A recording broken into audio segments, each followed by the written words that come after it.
Los niños nacen con una sensación de asombro, con sus ojos bien abiertos por el mundo que los rodea. En algún momento del camino perdemos ese rasgo maravilloso que nos ha dado Dios y lo reemplazamos por voluntad propia. La voluntad propia es la que sucede cuando tenemos un futuro preferido en mente y nuestro objetivo principal en ese momento es desear que esa voluntad exista. A veces ese futuro puede ser a corto plazo, como por ejemplo, ¿qué voy a cenar hoy? O puede ser a largo plazo, como me sucedía a mí, ¿qué va a ser de mi vida?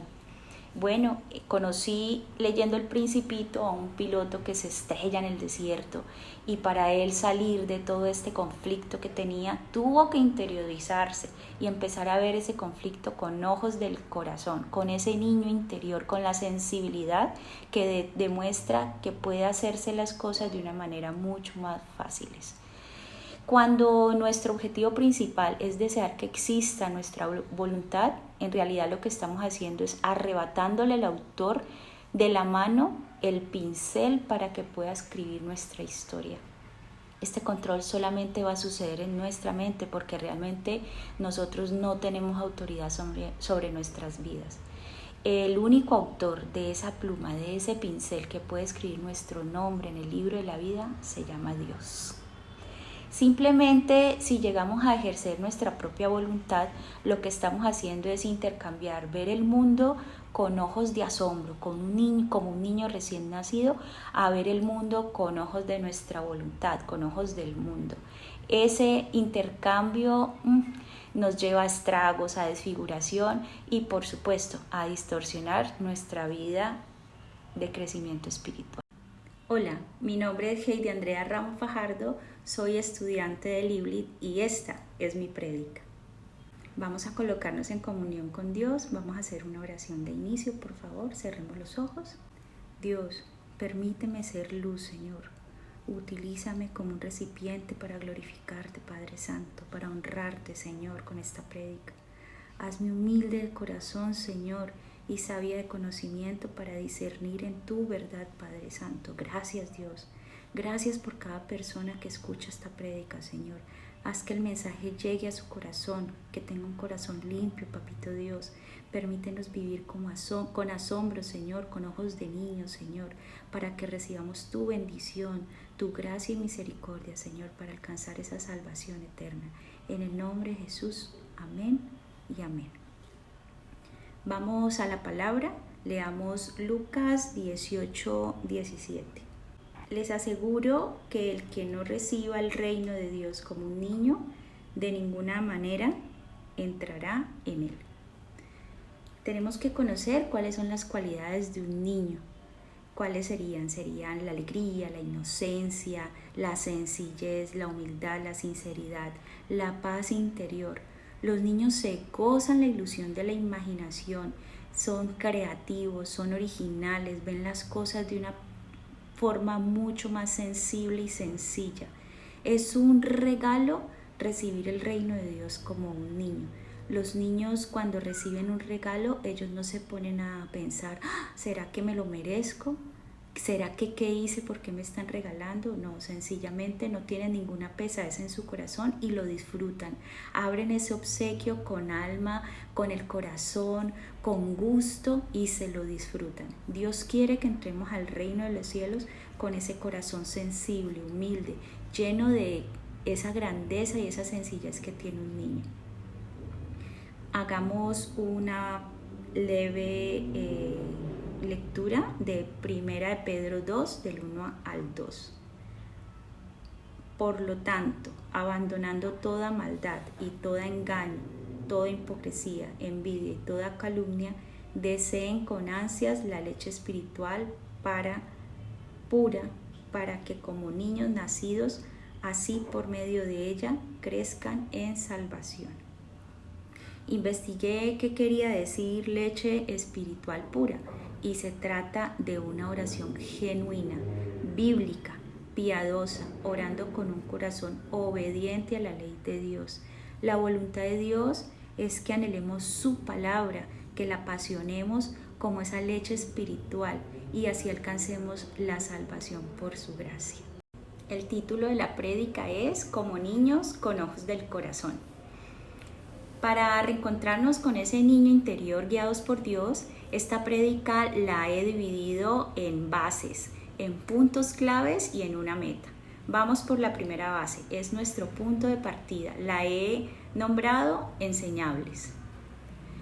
Muchos padres educan a los niños bajo la influencia de la pasión, porque sencillamente les parece que es bueno y que es una educación que genera un bienestar, y bueno, eso no está mal, pero es una de las razones por la que debemos someternos a Dios. Vamos a la palabra. Hebreos 12:10. En efecto, nuestros padres nos disciplinan por un breve tiempo, como mejor les parecía, pero Dios lo hace para nuestro bien, a fin de que participemos de su santidad. Qué más hermoso es poder disfrutar de unos padres terrenales que Dios nos va a regalar, nos ha regalado, pero que esa educación no va a ser eterna. Dios nos va a capacitar para poder recibir su salvación. Nosotros somos sometidos a estos padres terrenales, aunque muchas veces esa corrección fue diseñada para satisfacer su propio placer, en lugar de promover desde lo interior a lo exterior, pues lo que se ha venido haciendo es educando al niño para poder que salga al mundo, al exterior. Y bueno, esas son una de las cosas que estamos en este momento orando con fuerza para que estos niños no sean llevados a ese mundo, sino que al contrario seamos más personas edificando desde pequeñitos a los que más necesitan que sean semejantes con almas de niño. Vamos a la palabra. En Proverbios 22:6 dice: instruye al niño en el camino correcto y aún en su vejez no lo abandonará. La tarea del padre inicia cuando esa instrucción se le da al niño con la palabra, con la Biblia, entendiendo que esas santas escrituras son inspiradas por Dios y son tan útiles para enseñar y corregir. Es como ese manual de instrucción que todos deberíamos de tener en nuestra casa, como cuando vamos a hacer una receta, ese es el libro de instrucción para poder tener esa guía. Moisés hizo mucho énfasis a su pueblo en la importancia de enseñar a sus hijos acerca del Señor, sus mandamientos y sus leyes, cuando dijo y repitió: repetir a tus hijos y hablarás de ellas estando en tu casa, andando por el camino y al acostarte y al levantarte. La comprensión de las escrituras en un niño desde el inicio es entender el pecado y también saber que necesita de un Salvador. En algo muy hermoso que me encontré en la palabra, Isaías 48, la hierba se seca y la flor se marchita, pero la palabra de nuestro Dios permanece para siempre. Amén. Reflexionemos en el Salmo 119:9. ¿Cómo puede el joven llevar una vida íntegra? Viviendo conforme a tu palabra. Pasemos a nuestra segunda base. La he mencionado, experimentales. Recordemos la historia de Lucas 2, del 42 al 52. Dice así: cuando cumplió 12 años, fueron allá según era la costumbre. Terminada la fiesta emprendieron el viaje de regreso, pero el niño Jesús se había quedado en Jerusalén, sin que sus padres se dieran cuenta. Ellos pensaban que él estaba dentro del grupo de viajeros. Hicieron un día de camino mientras lo buscaban entre los parientes y conocidos. Al no encontrarlo, volvieron a Jerusalén en busca de él. Al cabo de 3 días lo encontraron en el templo centrado entre los maestros, escuchándolos y haciéndoles preguntas. Todos los que le oían se asombraban de su inteligencia y de su respuesta. Cuando lo vieron, sus padres se quedaron admirados. Hijo, ¿por qué te has portado así con nosotros?, dijo su madre. Mira que tu padre y yo te hemos estado buscando angustiados. Él respondió: ¿por qué me buscan? ¿No sabían que tengo que estar ocupado en los asuntos de mi padre? Pero ellos no entendieron lo que decía, así que Jesús bajó con sus padres a Nazaret y vivió sujeto a ellos, y su madre conservaba todas estas cosas en el corazón.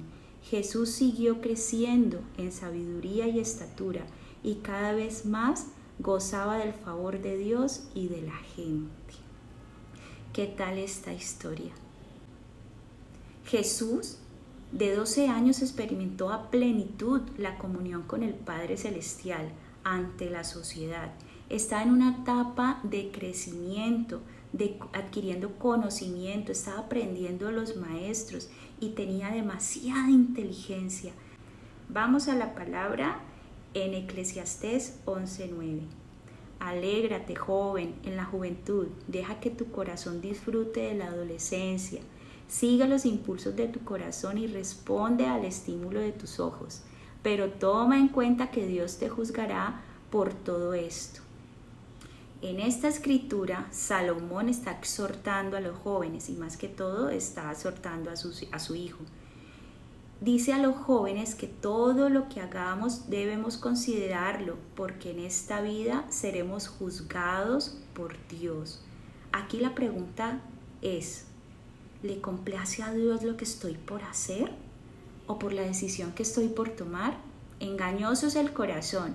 Por eso, antes de actuar y antes de hacernos estas preguntas, debemos someternos a Cristo en pensamiento y en acción, para que Cristo, para que Dios mismo y el Espíritu Santo con su guía sean ellos los que nos enfoquen y nosotros nos adentremos al camino de Dios.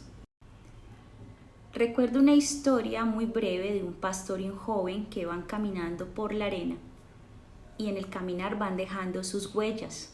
El joven iba demasiado angustiado, iba muy afligido porque él pecaba y sabía y sentía que no estaba bien hecho lo que estaba haciendo.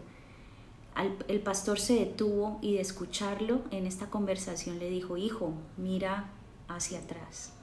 En eso llegó una ola y arrasó con esas huellas. La conclusión de esta historia es que Dios está borrando todo pecado y no solamente lo está borrando, Él olvida y lo perdona. Lo importante es reconocer que estás pecando, arrepentirte de ello y no volverlo a hacer.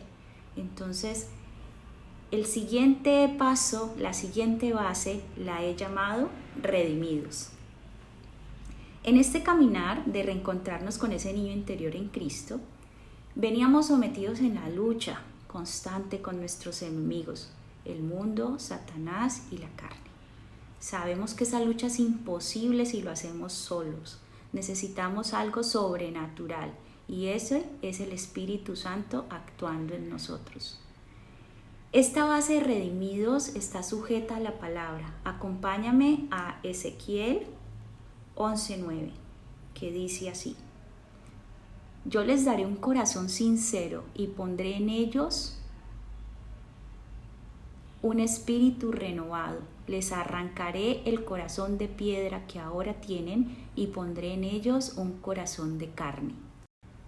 No sé cuál sea la lucha que estés enfrentando hoy.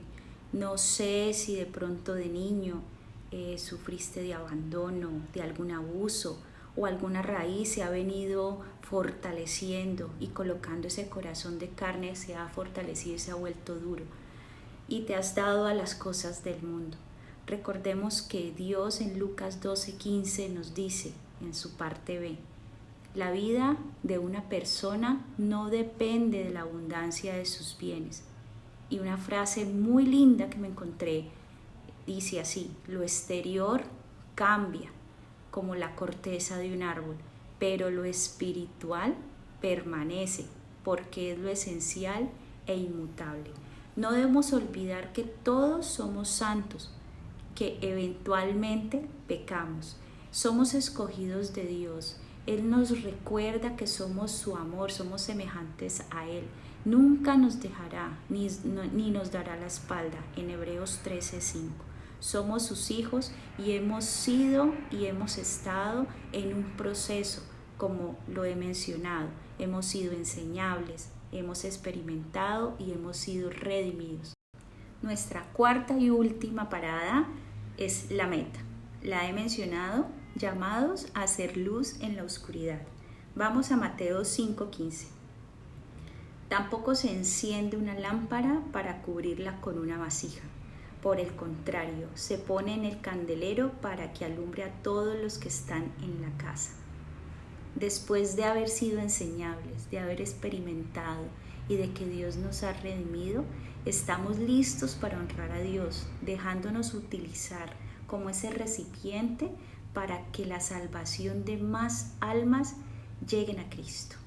Estamos listos para recibir esas promesas, dejarnos utilizar como ese faro que da luz en esa oscuridad, para que se vaya ampliando la luz y se vaya cortando la oscuridad. Gracias Dios porque estamos presentes, porque estamos aquí, Señor, porque leemos tu palabra, Señor. Gracias porque somos hijos redimidos, somos luz, somos faro, somos guías para más personas que necesitan de Cristo y necesitan conocer de la verdad. Vamos a Filipenses 2:15 y 16. Para que sean intachables y puros, hijos de Dios sin culpa en medio de una generación torcida y depravada. En ellas ustedes brillan como estrellas en el mundo, manteniendo en lo alto la palabra de vida. Sí, así es como Cristo nos quiere limpios de corazón. Dios nos enseña a diario su amor y cómo compartirlo a través de un corazón limpio. Las personas sencillas, humildes, son mucho más felices. No tienen apegos superfluos, no se preocupan por cosas estériles y del mundo. Un hijo de Dios es humilde y es manso. Habla de Dios con naturalidad. Tiene a Dios en la boca, tiene a Dios en el corazón. Solo hacemos ruido si no hacemos las cosas con amor para expandirlo a más personas. Eso lo entendemos. La palabra de Dios debe ser como un fuerte viento que golpee el corazón y lo sacuda vigorosamente. Tengamos una confrontación ahora sobre lo que acabamos de estudiar en esta prédica. Los niños en la época de Jesús, en ese tiempo, no tenían poder, no tenían derechos, no tenían estatus social. Era una cultura de solamente manejada por hombres y personas maestras y personas sabias y personas con altos mandos. Y aún así Jesús les preguntó a sus apóstoles: ¿quién es el más importante en el reino de los cielos? ¿Te exhorta esta pregunta? Bueno, te la dejo para que reflexionemos juntos. Tenemos que llegar a Cristo como almas de niños, como ese niño humillado porque no tenía ninguna voz, ningún voto, ningún derecho. Eran simplemente sujetos a una autoridad que eran sus padres. ¿Seguimos sujetos a este mundo? ¿Has dejado que tu corazón se endurezca con amarguras, con egoísmo, con arrogancia, con vanagloria, colocando primero las cosas del mundo antes que las cosas de Dios? Reflexionemos un poco si madurar no debería significar dejar atrás esa capacidad de ser curiosos, de aprender con la verdad, de ayudar al prójimo sin esperar nada a cambio y sin juzgar. Establezcamos en este momento una oración final a nuestro Padre Celestial, dando gracias porque somos personas sensibles a su voz con la palabra que nos regaló el día de hoy. Gracias Dios, porque nos has enseñado lo que tiene valor, que es aquello que está en nuestro interior, Señor. Permite que conozcamos más de ti y que nos instruyas día a día con tu palabra para servirte, Dios. Gracias por limpiar nuestros pecados, como esas huellas que se borran en la arena. Gracias por redimirnos y acogernos en tu justo amor, Papito Dios. Gracias por honrarte y glorificarte cuando llegamos a más personas como un faro que enciende más luz y oculta esa oscuridad, Padre Santo. Gracias por recordarnos ese niño interior que nos cautiva y nos hace vivir genuinamente por tu gracia y misericordia, Padre amado. Gracias por mantener viva esta oración, por este accionar, Señor. Te alabamos, te bendecimos en el nombre de Jesús. Amén y amén.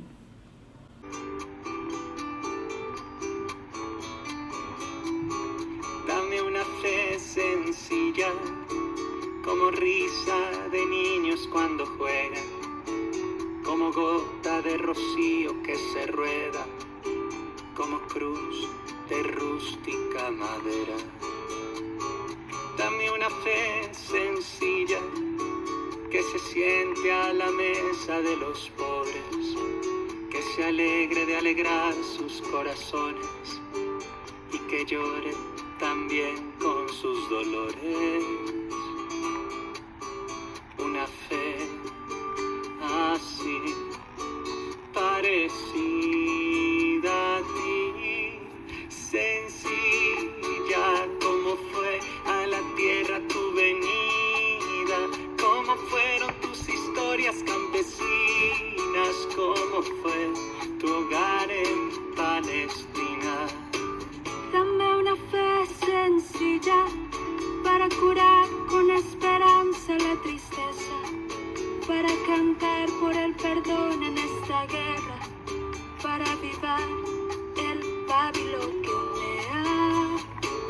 Dame una fe sencilla que no le da espacio a la mentira, que no logra acomodarse a la injusticia y no calla lo que sabe que da vida.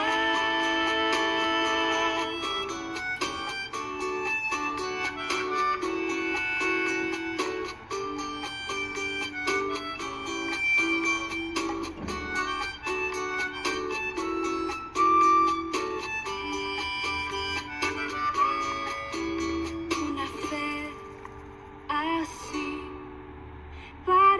parecida a ti, Sencilla como fue a la tierra tu venida, como fueron tus historias campesinas, como